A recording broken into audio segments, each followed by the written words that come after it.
My name is Tom Fahn. I'm a voice actor. This is my beautiful wife, Dorothy Fahn. She's a voice actor. Let's hear it for Dorothy. Come on. Yeah! How about Ginny and Brian, who are doing it all? Come on, Ginny and Brian. Let's hear it for them. I got a microphone for you. How about Flo and Jeffrey, who got us here? Let's hear it for them. Come on. What about Shelby? Is he here? Good morning, Shelby. Just wave hello to the crowd. Just wave hello. So, we're voice actors. We've been doing it since the early 90s. And we're going to tell you our story. And if you have any questions about anything we've ever worked on at any time, please throw your hands up in the air and we will answer them. And also, are you ready? The first 6 people who ask us a question will get a valuable prize. Okay, so that's a little and this is the prize. The first 6. Tell them what it is. You don't tell them what it is? No. Let's just say, okay. It's an invitation to a meet and greet. Tomorrow. We're gonna, and I only have 6 of these. But I think they can all come. Can they come to the meet and greet? No, it's only tickets. It's only tickets only. Okay, so when we're ready for questions, VIP, the first 6 people who ask a question. Yeah. Do they want to ask a question right now? No, let's get into it. Oh yeah, do you have one right here? The man with the beard who I talked about? Actually, I do. You do have a question right now? What is your first name, young man? David. Hi, David. Let's hear it for David, the first question of the day. Before you know anything about Tom and Dorothy Fahn. Go ahead. Actually, this is for Dorothy. Yeah. So one, the panel I'm hosting tomorrow was directly inspired by a show you worked on called Flag. Oh my God, no one has seen Flag ever. Yeah, okay, so I served in the Marine Corps. Yeah. Thank you for your service, young man. But I'm also been a nerd my whole life, so... We're all nerds here. Watching that show, it was my era of service, and it's not really a question, but it's just thank you for working on that show that nobody else knows about, because it inspired me to start hosting my own panel here tomorrow. Fantastic, you do a nice voice. And I just realized there's a microphone here for you people to come down and ask a question if you want to use it. We can hear you, but I just want to say, and you did ask a question. Yeah, it's a good question. It was, I think it's only 6 episodes, am I right? No, it's I can distribute. Flag, is it 13? Thanks. I thought it was like less than that. It's mine now. Shelby, give it to David. But I thought it was really well done, really like What do you remember? cinematically What is Flag? done. Tell us about Flag if we haven't seen Flag.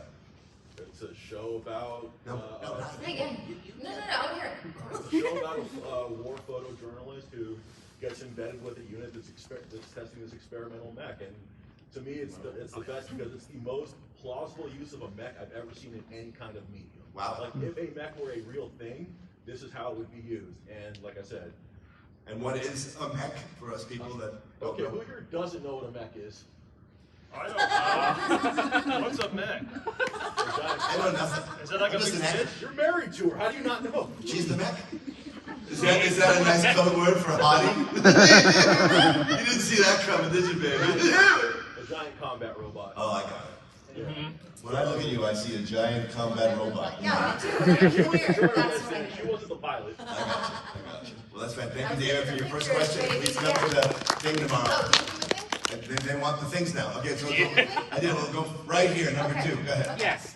I got a question. We've told you nothing about us. You don't know anything yet. But You're going renegade right now. Go ahead.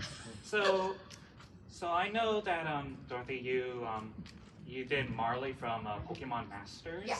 Okay, so Marley has shown up in other sources of media before, but she hasn't had a voice. How do you get directed to do like that sort of thing specifically?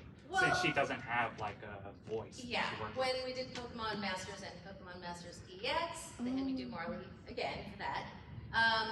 But they just play me, usually, what has previously been done in Japanese or whatever little voice they have, and they say, we want you to sound close to that. Or sometimes they say, we want you to not sound like that at all. So we set the voice in the session, and then from then on, every session, that's the voice that is for that character. It doesn't have a ton of lines, but that's the way it's set between the director and the actor in the booth. And what is your first name again? Jeremy. Jeremy gets the number 2 ticket. And this person over here has been waving at me the whole time. Okay. I am. What is your name? Johnny. That's correct, Johnny. Let's hear it from Okay, I'm dating myself here, you know, but I remember that both of you worked on both Trigun and Digimon during the late 1990s. I was gonna get to that. Yes! So, regarding the Trigun and Digimon, what are your greatest memories working on both series back in the day? Okay, so we started in the early 90s. We got married in 1985. None of you were born. It's 40 years this year, so if you want to give us a present. I don't want to say how old we are because that would date us. We're 63. We got married at 23. Wow. We got married at 23, and we had our daughter at 40. Yeah. So now we waited a while. we're 63. She's going to be 26. She's gonna be 23. Life is an amazing journey, as you all know. Yeah. But so early 90s we started, and so I played Agumon on Digimon, as well as Digimon and a couple other things. But people really know me for Agumon, and I'm still doing Agumon on video games and things like that. You tell them about Trigun, and then I have a quick Trigun story. Well, Trigun I got, and amazingly, it was Johnny Bosch's first anime, I believe, was Trigun. He was just a musician. Well, no, but he was on Power Rangers too. Oh, right. He was an actual physical Power Ranger, but this was his first VO. And even though we did not have sessions together, because in anime you don't. You record your lines separately, and then the next person comes in, and they. I really felt like it sounded like we played off each other, so that was like totally fun. Love that show, Trigun. Meryl's like, I think, my all-time favorite. A little bit more than Munan. So a real quick side story, because this is all about stories, is only a year or two ago, Meryl got a Funko Pop. Finally! And so our daughter, and the show was like 25 years old, and our daughter said, hey, let's watch Trigun. I want to hear Mommy on Trigun, right? So we sit and watch 2 episodes a night on Hulu. And she's killing it, and Johnny Young Bosch, and Jeff Nimoy, and Leah Sargent, they're all killing it. It's great. And every now and then, our daughter goes, Daddy, that's you just got shot. Daddy, that's you, you're the bartender. Yeah, so I forgot, but I did all the miscellaneous things. So, thank you very much. Question number 3. We're going to go right here, because he's had his hand up. And wait, first name again? Nicholas. Say Nicholas. Let's hear from him. So, I have Pokemon Masters. It's my favorite game that I played, and I do have your characters, Agatha and Marley. Oh, thank you. Marley. So, out of all the characters that you played on Pokemon Masters EX, which one was your favorite one to voice? Well, you know, I did the 2, right? Marley and Agatha. Yeah. And I can't really pick which one I like the best. I love them both because they're so totally different. You know, Marley's, she's a little, fun character. She's got that kind of voice. And Agatha is very, she's kind of character. Can you imagine being married to that? Oh, easy woman on the Agatha. It was great. It's great when you get to play like complete opposites in something. That's really fun. Let's hear it for St. Nicholas. You, I see you with the hair and the mask right there. You, yeah. This is for Dorothy. So when developing a voice for a new character in a series you previously performed in, how is the approach to developing that voice different from developing 2 different characters simultaneously? This is kind of targeted towards your roles in Danganronpa. So this is like, how is developing Tsumugi's voice different from developing Sayaka and Chihiro at the same time? Oh, okay, yeah. Well, let me just say something about that. To me, I really try and make it at least a little bit different, because when you have multiple characters in games, it's really up to the director to make sure that you stay on track and not sound like your other character. Like, Tsumugi sounds a lot like Sayaka, with just a little shift. I mean, people probably can tell that I'm doing both characters. For example, could we hear the characters, please? Oh God, you're making me remember my character was? Please, the people want it. I mean, like, if Sayaka was like this, then Tsumugi would be like this. A little airier, right? Yeah, and Chihiro was just kind of more shy-ish. And Chihiro has a secret, so there's that vulnerability in there. So me and the director would just try to make sure that we're on track, keeping everything separate in the session. And in the 4-hour session, if you get tired, it can affect your voice, so we have to be on top of that. Thank you. That was a great question. What is your first name? Jordan. Jordan. Wait, what? Did you give Jordan, right? Like the River Jordan? Did you? Green Eye Jacket in the front row. Last, go. Oh, we have many more questions. Oh yeah. I Hi, my name's Michael. Hello, Michael. Question for Dorothy. Yes. What's it like being Fujiko Mine in the castle of Cagliostro? How did I know you were going to ask that in this cosplay? Is that what that's from? Yeah. That's fantastic. Here's the thing. I got that not knowing anything about the character or Lillymon III, or, you know, this was 100 years ago. And it was just like, oh my God, great, I got this great character in this movie.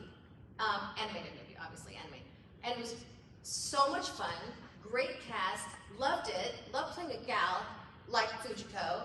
And the only bummer is that I never played her again. I never got to play her again.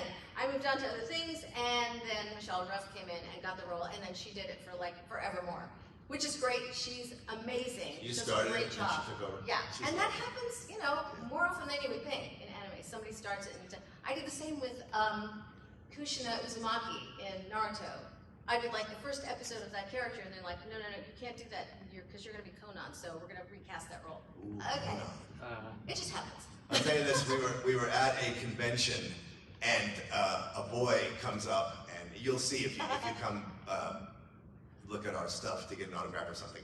We have all our beautiful prints laid out, and we brought a bunch of special things from LA on this trip. But so there's a boy, he comes up and he looks and he sees Conan. He's like, Naruto. Conan, Naruto, and she's like, yes. And he's like, I don't get it. And she's like, oh, well, I'm a voice actor. I did the voice of Conan. And he's like, really? No. Because I'm talking to him, and he's He's like, like, I don't understand. How can that be? How could you be Conan? How is that? And then I go, Dorothy, give the. So we're like, lean, okay. I go, lean into Dorothy, and she's gonna whisper something in your ear. And I had got my iPhone out, and I just took like, Little kids there, and I'm like a bunch of pictures.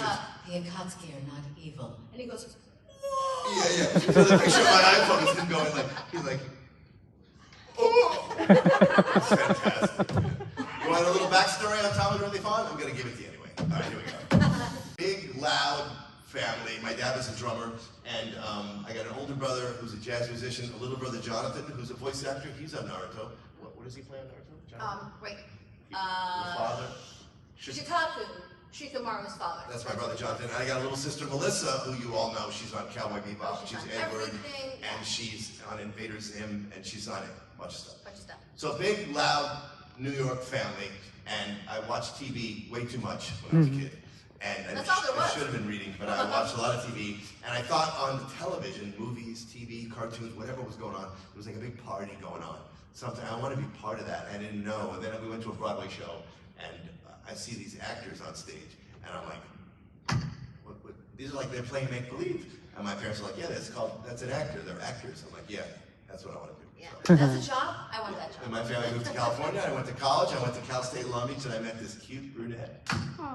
Her name is Dorothy. We were cast in a scene together, and in the scene we had to like kiss, like a stage kiss. You know, I mean, look at me. I'm not the guy who gets the girl in the play. You know, I'm the guy who goes, "Who ordered the pizza?" I mean, that's the part I play. You know? But on this one, I had to, you know, so we did a little stage kiss. Yeah. That was it. And I was like, hello. But I had like no game. And I'm like, that was a kiss. And I used to, yeah, thank you. I used to say to her all the time, hey, we should go here. You know, we're freshmen in college. We should go here. Hey, we should go to this movie. We should.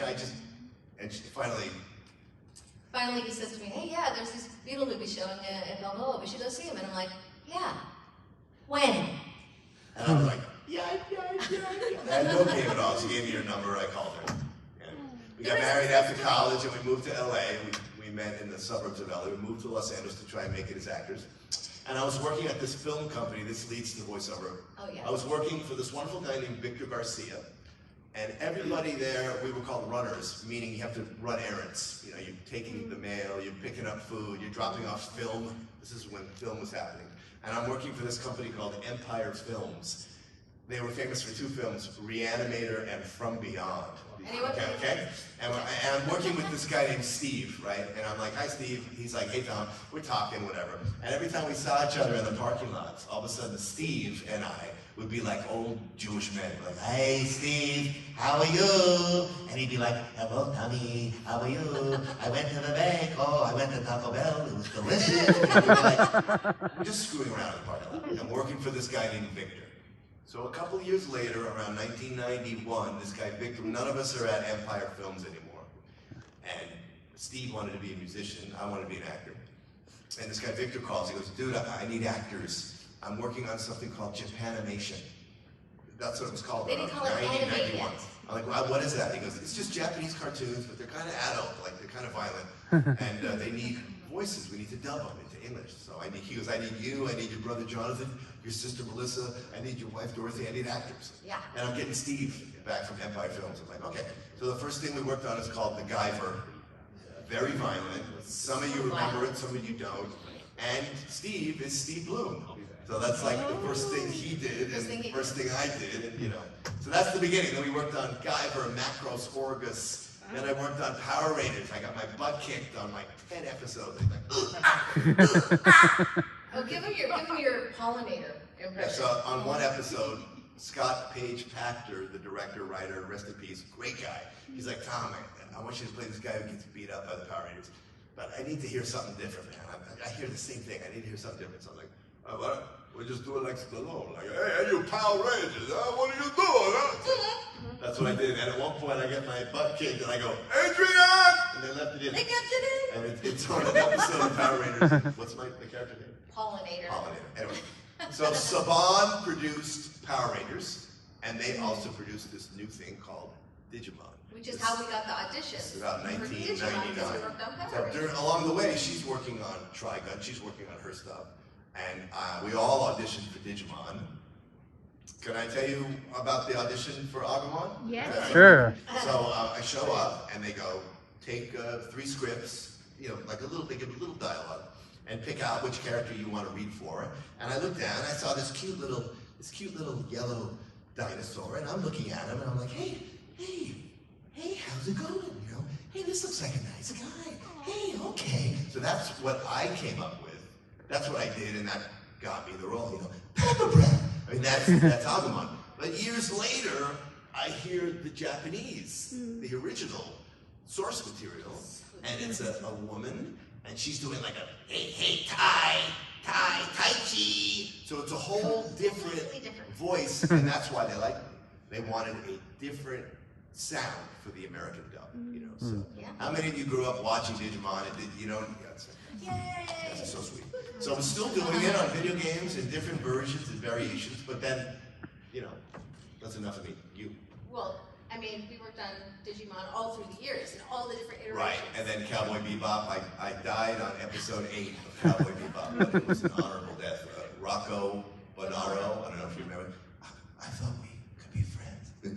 Don't make me talk about it.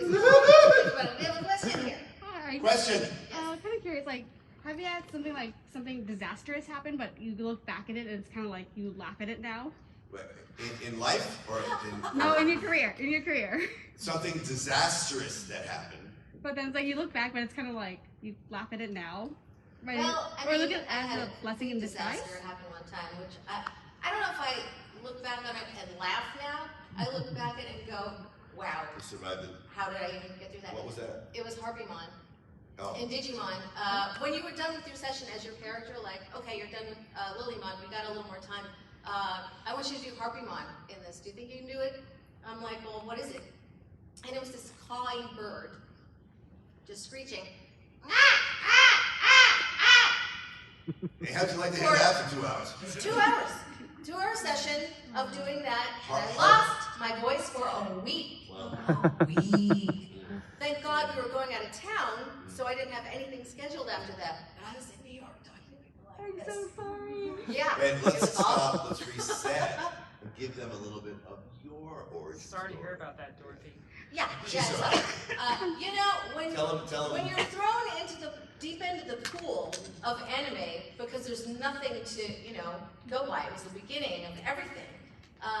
You don't know. You don't know about taking care of your voice, because, or whatever. So we learned that the hard way. Where are you from, Dorothy? And did you always want to be a voice actor? I did not. No, I grew up in suburbs of LA called La Mirada. She's an LA native, which is a rare breed. Yeah. Everybody moves to LA, but she grew up. Yeah, but I grew up wanting to be an artist. Drawing was my thing. I did portraits of people. I did a portrait of you. That was really fun. But I was thrown into acting, again, thrown into it in elementary school because since they knew I could remember the lines, they would give me the lead in the play. So I had no aspirations at all, but here I am, I'm the witch in the Halloween play, and I'm the Empress of Japan in the Japanese play. So that happened, but once I got out of there, I didn't really want to do it again until high school. She's also an amazing singer. She played Maria in West Side Story and Eliza in My Fair Lady. She's great. 1,000 years ago. Great singer. But yeah, I discovered musicals in high school, and that was it. It was like, oh my God, this is the greatest thing ever. I love this so much. This is what I want to do. And so then I was acting on stage in musicals, went on tours to different places. That was really fun. He was the on-camera guy, and I was the stage girl. That means on camera means I was auditioning for commercials and little parts. I had like 2 lines on Sabrina the Teenage Witch and 2 lines on The Wonder Years. Yeah. I was Mr. 2-line guy for a while. I mean, when you're an actor, you want to do everything and anything. You know, I didn't know I was going to do voiceovers, but of course we wanted to do them. We want to do everything. You know? But voiceovers is what we've worked on more than anything. You know, and it's been fantastic. Let me tell you something right now. We're not done yet, but I want to say a big thank you to all of you, because without your love for anime, we wouldn't even be here. So this is for you guys. Thank you. It's just unbelievable. I mean, we started Digimon in 1999. You know, it's 25 years. You know, I've signed lunch boxes, backpacks. I mean, and people are still talking Digimon. We've done other stuff too, though. Go from Digimon on. Tell them Conan and Naruto and It's a tough one to say. Ronkonkoma. Oh, that's a good one. That's a good one, yeah. Ronkonkoma is a city in New York. So I used to say to her, how's that anime you're on, Ronkonkoma? She goes, it's called Danganronpa. Not the anime. Any more questions? Come on, questions. Reacher. When they brought back Digimon for Try and then Last Evolution, how did you feel about that? Were you surprised they were bringing that back, or did you expect the voice? You know, it's so. How do you feel about it? I talk to Digimon fans, and people sometimes. So I've got the Digimon fan who loves all of it. Mm-hmm. They love Try because Tai is older, and there's all those metaphors about having your childhood imaginary friends as you get older, and they love that. And then I've had a guy come up to me at a convention and go, dude, I like my Digimon little and young the way I was. I don't like Try when they get older. Yeah, so, but they're well done, man. And Last Evolution, I'm not going to say anything about it, but if you saw it. But if you saw it, you'll remember it. Last Evolution, and I've played Agumon since then. I've had many sessions over the years where they go, well, that's it, man. It's your last time playing Agumon. I'm like, okay. But you know, the entertainment industry, things always come back, you know. But Last Evolution, a little strange here. COVID hit on my beautiful wife's birthday, March 13th. And it was a Friday or a Thursday. So then everything shut down. And I had that session for Last Evolution on that Monday. So I go to the session, and usually, you know, like we all dealt with it. The building used to be tons of people. There's one person to check me in wearing the mask. I'm wearing the mask. And I go into the booth, and there's the engineer wearing a mask, even though we're in separate rooms, you know. And I didn't know. This is something else, maybe you guys don't know this. They don't tell us what's going to happen in the episode. You have 2 hours to do a voiceover session for anime. Usually 2 hours. You don't know what's going to happen. So I get into it. It's another one of these Try movies. I know it's called Last Evolution. I'm not thinking anything, right? We make it all the way to the end, and they show you what's going to happen. I'm like, oh, that happens. And they're like, yeah, that happens. Okay, let's do it. And you do it, and whatever. And on that one, I'm sorry, there was a cameraman there in the booth, which I thought was kind of interesting to kind of mark this moment, whatever. But if you get the Blu-ray for that, there's a little making of Joshua Seth, who plays Tai, who's hilarious, and me playing Agumon, and our feelings about it and all that. So that's kind of neat. We'll show that to the great-great-grandchildren. Look, I did voiceovers once. Take a look. How do you like the Try movies? I do enjoy it. I like the fact that they're all grown up. They realize that what they do does have consequences. Yeah. And friendship. I mean, come on. You know. And so there's this whole Digimon Pokémon thing, right? So I think there's room in the world for both. Yes. And as you've heard, she's done Digimon and Pokémon, right? So Man, these conventions are the best. I've had this one guy come up to me, and he's like, on his own, he goes, dude, let me tell you why Digimon's better. So, okay, so with Digimon, it's computers. Okay, the digital world. Okay, you know, okay, we're looking at the future, digital friendship. We're all working together. Pokemon, they're just making sounds. They're just squeaking, making noise. Come on. And he's not wrong. I'm like, all right. I said, I think there's room for both. Peace be with you. Yeah, exactly. But anyway, yes, yeah, right there, sir. Hello. So, this is for both of you. What's the most difficult voiceover session or character you ever had to voice out of all the ones you did? Obviously not the harpy ones. I was hired to, I'll go first, is that all right? Yeah, is that absolutely. All right? You know what? Thank you, darling. So I was hired to do video games. Video games, you get usually 4 hours. Yeah. You gotta really pace yourself. And you're usually gonna do 2 voices. And I didn't know this. So I auditioned for this part of a cop on The Watchmen. The Watchmen, The End Is Nigh. Oh yeah. It's a video game for The Watchmen. It's pretty intense. And I played this cop. And at the original audition, the cop, it's every scenario. It's like, hey man, up against the wall, hey man, put that gun down. Hey, I mean, like, and then, so I get killed, I kill the, you know, it's every scenario in a video game. When you're recording it, you have to record everything. The cop wins, the cop dies, all of it. So it's like, about an hour. They give you 4 hours. You don't sometimes use all. I do it for an hour, I thrash myself. I'm sweating. They're like, okay, great, that was awesome. I loved it, man. Drink some water and then we'll do the second voice. And I'm like, oh, okay, that sounds great. So then, now we start the second voice. And you know, I don't have much voice left. And they go, you're good, Tom, come and sign out. And I'm like, I feel like did I blow it? And they go, no, it's a common tale in video games. So that was a tough session because coming from Digimon, but hey, how's it going? I mean, I'll kick your butt. You know, okay, and then go into this, which is, and the gal even said to me, Colette Sunderman, she directs all the Scooby-Doos, right? So I'm so happy to be working for them. But this was intense. This wasn't Scooby-Doo. It wasn't Digimon. She's like, Tom, you're funny, right? You're a funny actor. I'm like, yeah. She's like, yeah, this isn't funny. This is the real deal. I'm like, so it was like real, it was a challenge. Yeah. It came out good, but I wish I could have given her that second one. But that's what came to mind, right? No, I mean, I hear you. Harpymon was not a difficult session. I felt like I was doing fine, but I obviously wasn't taking care of my voice the whole time, and you know, that was the thing. But difficult sessions, I did Miyu in Vampire Princess Miyu. And I guess it came out great. I never watched it, but I went in for my first session, and I'm doing it. I'm recording it, and the director was great. She's like, that was great. Let's do one more take. And I want you to bring it down. Okay. So I do the take and I bring it down and I'm thinking, okay, this is what she wants. Okay. That was great. Let's do it one more time. I want you to bring it down again.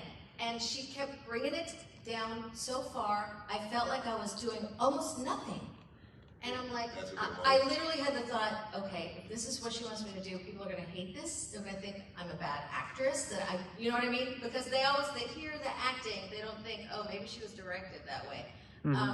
So that was hard for me. It was hard to do that character and bring it down so far because, you know, I'm doing Lillymon and whatever. So what we're basically saying is that you've got 2 big theater people, and it's tough to bring it down. Yeah. That was a great question. Right, right there. I see you. Yeah, that's you. You, sir. Okay. That nice smile, nice grin, friendly. I like it. Give me some. Come on. Yeah. What would you say is the most difficult thing as a voice actor in terms of, in terms of being directed by, behind booth? Being directed by different people? Well, yeah, because different people have different styles. Yeah, I mean, so the entertainment industry is like any industry, and there's some people in your jobs you like working with, and there's other people who are like, oh, this guy, oh my God. You know what I mean? So with voiceover, you go to a session, and if you know it's a certain directors are easy peasy. They're like, they have Pro Tools now. Do you guys know what that is? It's an audio software that they didn't have when we started in the 90s, which means, let me back it up. With anime, you're dubbing, right? It's already done. it's in Japanese, or whatever the language is. It's been produced. So now they're taking the audio out, and you're lip syncing, and you're going line by line. So you're reading the script here, and you're looking up at the monitor. They show it to you once, okay? It's a little bit of a skill to learn it. It's a little tricky. Animation on The Simpsons and stuff like that is much easier. So easy. Because it has not been animated yet. It's a bunch of actors around microphones going, They "Hey, use what's their going on?" script. And then they animate that. But with dubbing, it's done already. So you gotta put the English in, and you gotta go one line at a time. Well, You gotta come in on that's the one thing that's different about Western anime and Eastern anime. Like, prime example, the original 80s Thundercats TV show was an ensemble.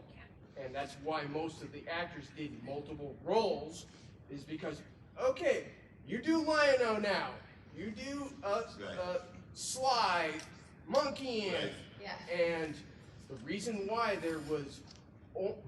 why the voice actress that did Chitara also did all of the season 1 female characters is because she was the only one. That's like the beginning for us with the guy, but we all played like a million parts. But I was gonna say, in dubbing, you come in on the 4th beep, so you hear a beep, beep, beep, boom, there's the line. And you watch it once or twice to get the sync right. But certain directors will be like, yeah, that's good, we can fix it with Pro Tools, and they can move your audio stream. And they, other directors, they like to hear themselves direct. So sometimes you do it once and you nail it. And they go, great, do it again, Tom. A little bit more urgency on it. Oh, okay. Hey man, what are you doing? That's great. A little bit less. You're doing it. I've had one director, and like you do the first take and pretty good. Second take, I think I got it. By take 9, I say to them, just give me a line reading. So a line reading as an actor is something you never want. You never want in the theater, or you never want, or in TV and film. You don't want a line reading. You want to find it. But with anime, with dubbing, you've got 2 hours to get all this done. I'm like, just tell me. You gotta do it. Tell me how you want it, and they'll go, do it this way, Tom. Hey man, what's going on? Great, got it. Beep, beep, beep. Hey man, what's going on? Great, Tom. We're moving on. So it's like they want to direct. So it's the thing that I love is when your character will have like a little monologue, and there's no real breaks to stop and then continue on recording.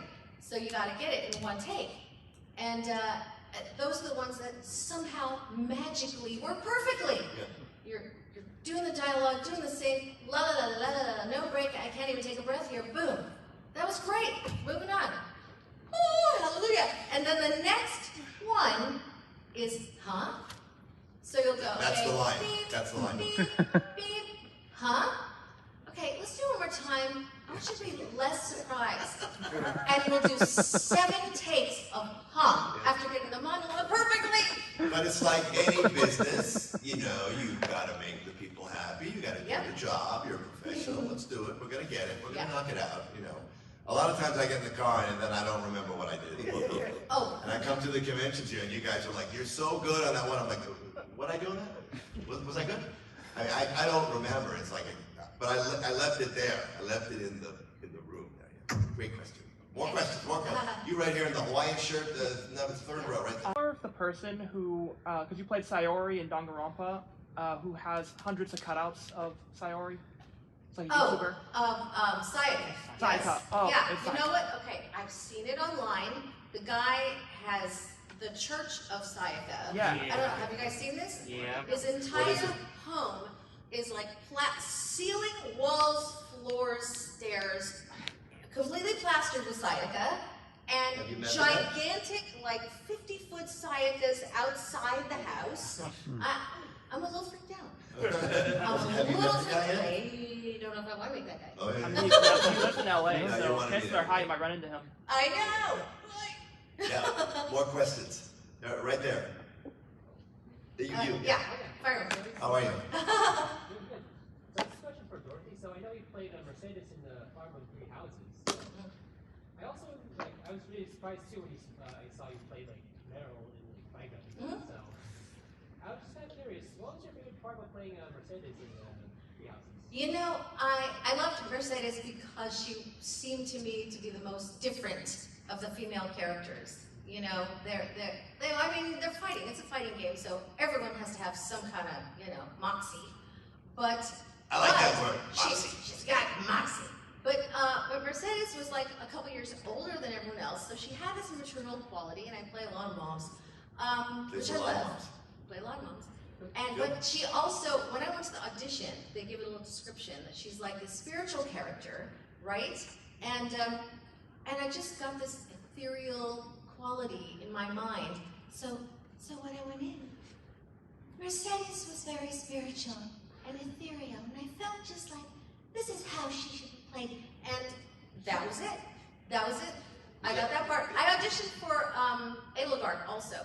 Didn't get that. They wanted me for Mercedes. What is your name? Oh, Kyle?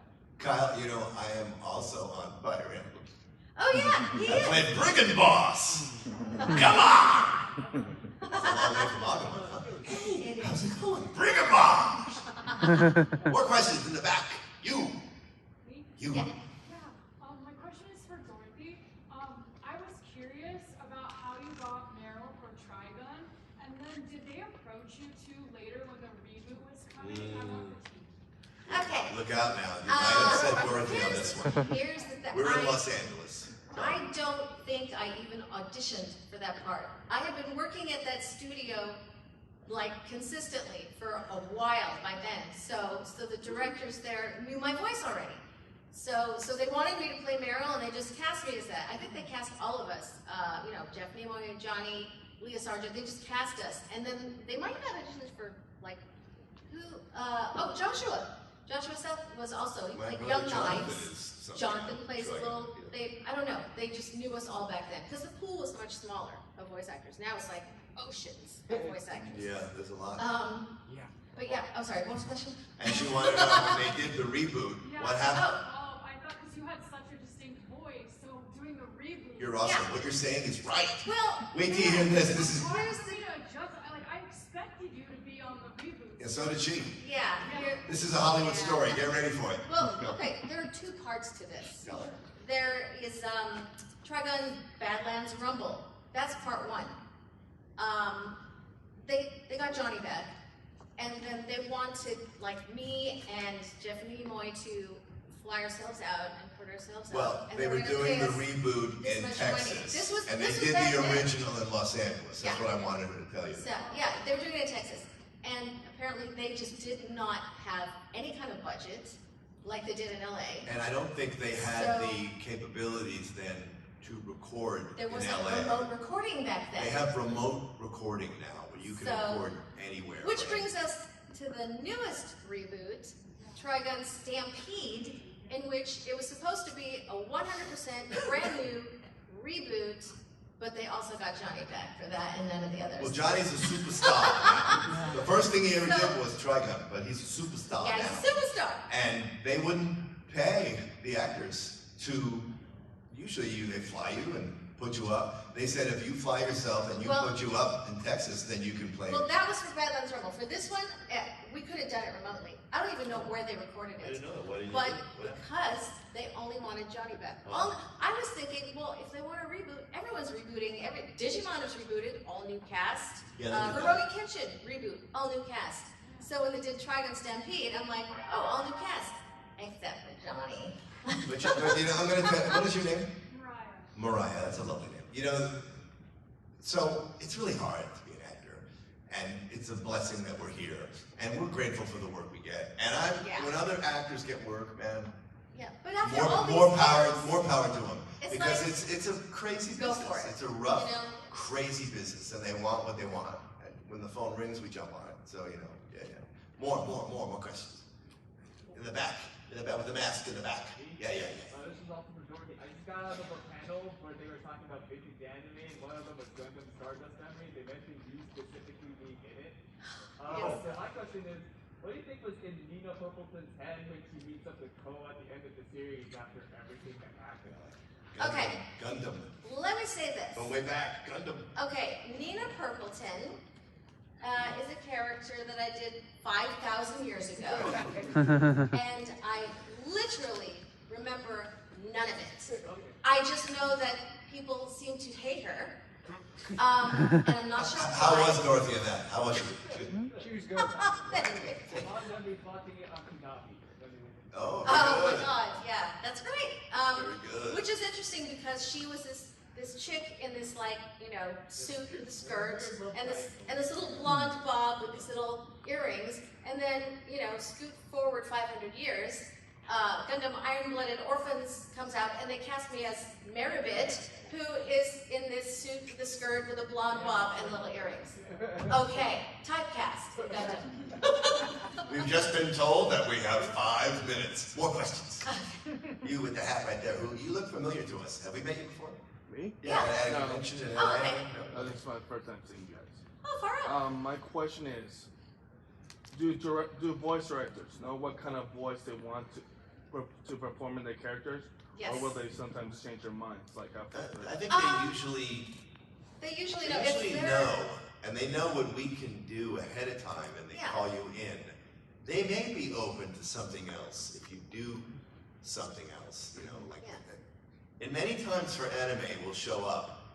They know what we can do, and we show up, and they go, "Here's the Japanese. Let me play it for you." And they play it, and they go, "We want you to sound just like that, or don't sound anything like that. And Give us something different." And then we play. It takes just a couple minutes because we have a session to do, and you find it right then. Like I was on JoJo, which is so crazy.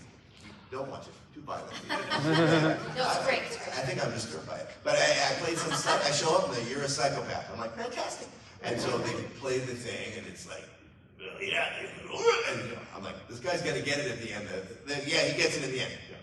And then they save your screams at a session for the end of the session. So you don't lose your voice ahead of time and not, But they usually know what they want. Yes, in fact, you know what? Directors really do. They know exactly what they want before you even come in, because they know the entire show. They know what that character's arc is. They know what the Japanese sounds like, and if they want you to be like that or just tweak it a little bit. So when you go in, especially if they've worked with you before, they know what you can do, and they're like, "Okay, we're going to do it this way." There's a wonderful director who started out with us as an actor, and now she's big-time director doing Star Wars and stuff. Mary Elizabeth McGlynn. She's lovely, and she's so great. And she called Dorothy and I in for Digimon Tamers, where I don't know if they had Agumon or they had a different Agumon or something, but they go, she goes, "This is an old couple. They're on one episode, and I want you guys," I thought of you guys, married couple, and they're fighting and bickering, which that's not really us. And I want you to sound like Billy Crystal and Carol Kane. And what are they, Babamon? And what the hell are you talking, woman? Yeah. I hate you guys. I love you so much. That's what it is. It's on YouTube now, 24/7. And the thing about Mary Elizabeth, let me just say this: we, would probably do this joking around, but she knew we could do it just knowing us. Yeah. And she's the one who cast me as Conan in Naruto because she could hear in my voice that she thought I could do it. She's the one who cast me as Rocco in Cowboy Bebop. Yeah. So directors know. Yeah, directors they know what they want. More. But I think we have time. I think one last question. One last question. That's Jeffrey. He's so mean. You right here with the monitor watching every move I make. Yeah. I was wondering who your favorite voice actors are. Like who inspires you? And for Dorothy, since you mentioned you want to be an artist. You know, it's interesting. I got asked on a podcast the other day what my Mount Rushmore of voice actors would be, and I had never gotten that question before. It was just the other day, so I'm like, oh my God, I'm put on the spot. So I say Mel Blanc, first of all. Mel Blanc. Oh, it's Bugs Bunny. And all the tattoos. He's the man. And then my second one was Steve Bloom. I love him. That guy. And then, like for female voice actors, I know you guys probably know her work. Kari Waldron. She is a goddess. She can do anything. She is the GOAT. I love her so much. So then I'm like, oh God, what would be the fourth one? I think a little voice actor named Tom Fahn. What the hell? Those are my four favorites. Mel Blanc is like unbelievable, and I don't watch Family Guy all the time, but And Oh my God. that guy, Seth MacFarlane, and what's the other one with the Robo Star Seth Wars? Green. Oh my, that's Robo some, Chicken. That's some Robot of the funniest. Chicken. Oh my God, That's that's the Seth funniest Green. thing ever. I laughed my butt off on it. I guess we're done. You guys are wonderful. Yeah. Come to our panels. Come to our autographs. I don't know where they are. I think they're showing. There's some. And thank you so much. You guys are Thank fantastic. That was good. They're nice people. They're nice people. you.